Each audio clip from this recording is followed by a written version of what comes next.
Uncle. Hey, Uncle. I don't want to hear you say this. Ufu.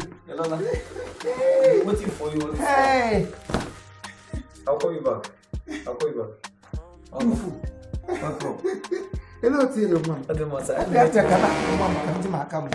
Hey. Oh, you want to see this? Oh, you are Munego Munuz. Uncle, go for my grand daughter. Hold us. Police checker point. Uncle. Hey! Uncle, all the hold us, all one checker point. It's called hold up and checkpoints. Oh my God. Hold us. Don't worry. You're welcome, sir. Okay, sir. Chief. Welcome, sir. Hey! Oh, baby. Uncle, make yourself comfortable. No, if I come, let me run around and get you something.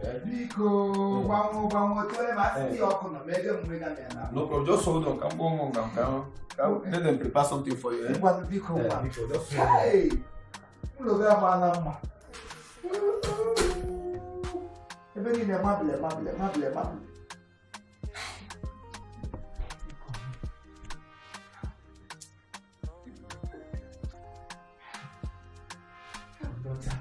Look at that. Hey! Hey! Fine. Okay, so mom, get on look. Everybody, mable. How?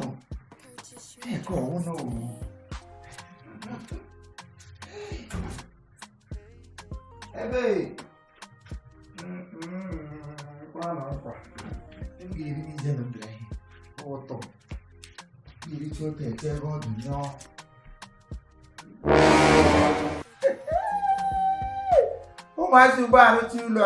automatic.